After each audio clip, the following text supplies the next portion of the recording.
네, 안녕하세요. 오늘은 포천문화원에서 온 좀 특별한 보도자료를 가지고 이야기 나눠보려고 합니다. 이게 뭐냐면 포천의 6.25 전쟁사라는 책이 나왔는데 그 출간 기념회 소식이거든요.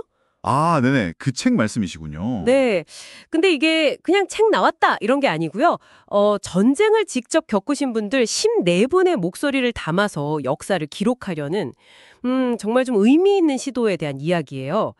그래서 이번 시간에는 이 증언들이 어떻게 책으로 엮였는지 또 이게 포천이나 우리에게 어떤 의미가 있는지 좀 깊이 들여다볼까 합니다. 특히 이제 지역 공동체가 이런 과거의 아픔을 어떻게 기억하고 또 교훈으로 삼는지 관심 많으시니까 흥미로우실 거예요. 자, 한번 시작해 볼까요? 네, 좋습니다. 정말 의미 있는 작업이라고 생각해요. 특히 그 개인의 기억이 모여서 어떻게 역사의 한 부분이 되고 또 다음 세대에 어떤 메시지를 줄 수 있는지 살펴볼 좋은 기회네요. 먼저 이 책 포천의 6.25 전쟁사. 이게 2020년부터 시작해서요. 무려 4년 동안 포천시 문화해설사 한웅 씨라는 분이 6.25를 직접 겪으신 시민 54분을 일일이 다 만나신 거예요. 와, 54분을요? 4년 동안? 네. 그래서 그 증언을 직접 기록해서 엮은 책입니다. 그러니까 이게 그냥 뭐 전투가 없댔다 이런 전생사 나열이 아니고요.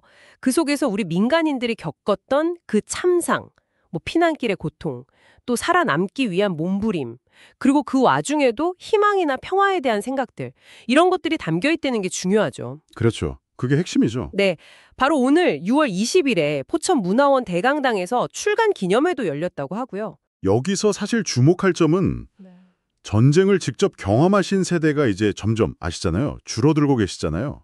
이런 상황에서 이렇게 생생한 구술 기록의 가치가 정말 크다는 거죠. 맞아요. 점점 기록하기 어려워지니까요. 네. 공식 기록에는 정말 안 나오는 그 개인적인 고통이나 삶의 구체적인 모습들이 담겨 있으니까요.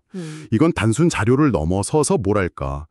공동체의 집단 기억을 만들고 또 트라우마를 공유하면서 치유하는 그런 과정의 일부로도 볼 수 있을 것 같아요. 치유의 과정. 네.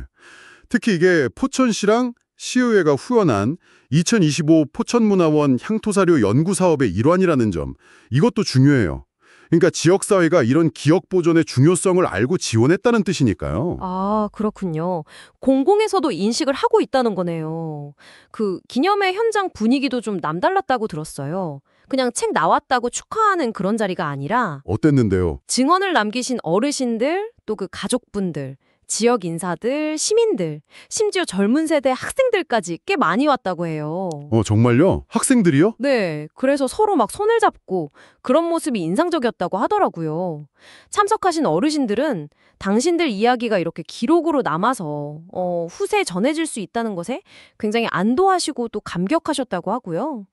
그러셨댔네요, 정말. 포천문화원 관계자분 말씀도 기억에 남는데 이 목소리 하나하나가 포천의 역사고 또 대한민국의 역사다. 그리고 다시는 이런 비극이 반복되지 않기를 바라는 마음을 담았다. 이렇게 강조하셨다고 해요. 이 부분은 어떻게 생각하세요? 네, 전적으로 동감하고요. 특히 그 젊은 세대의 참여, 그리고 그들의 반응이 저는 정말 중요하다고 봐요. 아, 네. 그 세대는 사실 전쟁을 직접 겪지 않았잖아요.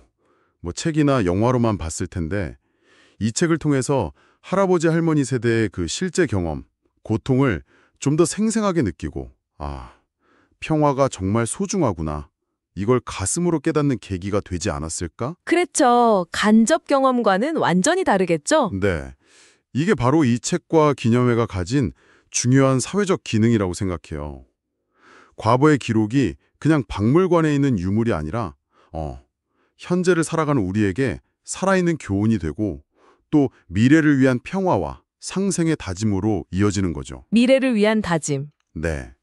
포천시가 이 출간을 계기로 평화로운 미래를 만들어가겠다고 의지를 다졌다는 것도 저는 같은 맥락으로 보입니다. 좀 더 크게 보면 그 지역의 아픈 역사, 어두운 역사라도 이걸 외면하지 않고 마주하는 것, 이게 건강한 공동체 발전의 어떤 토대가 된다는 걸 보여주는 좋은 사례 같아요. 듣고 보니 정말 그렇네요. 이 책이 단순한 과거 기록이 아니라 그 시대를 살아낸 분들의 삶, 용기, 또 평화에 대한 염원, 이런 게 다 담긴 소중한 유산이라는 거군요. 맞습니다. 그 보도자료 마지막 문구가 딱 떠오르네요. 기억은 사라지지 않는다. 그 기억이 우리를 평화로 이끈다. 이게 모든 걸 함축하는 것 같아요. 네, 핵심이죠. 결국 개인의 이야기, 그 작은 서사들이 모여서 어떻게 공동체의 큰 기억으로 만들어지고 또 미래 세대에게 평화를 지켜야 한다는 어떤 책임감을 일깨워주는가. 이 포천의 사례가 바로 그걸 보여주는 거죠. 기록과 기억의 힘, 그리고 그걸 대하는 공동체의 자세가 얼마나 중요한지요. 네, 오늘 포천 이야기를 통해서 우리가 흔히 아는 그런 공식적인 역사 기록 너머에 있는 보통 사람들의 목소리가 얼마나 중요한지 또 얼마나 많은 걸 가르쳐 주는지 다시 한번 생각하게 됩니다. 자, 그럼 마지막으로 당신께 이런 질문을 한번 던져보고 싶어요. 당신이 속한 공동체, 사는 동네일 수도 있고 직장일 수도 있고요. 거기에는 아직 기록되지 않은 어쩌면 숨겨져 있는 어떤 이야기들이 있을까요? 그리고 만약 그 이야기들이 세상에 나온다면 우리의 과거와 미래에 대한 이해를 또 어떻게 바꿀 수 있을까요? 한 번쯤 조용히 생각해 보시면 좋겠습니다.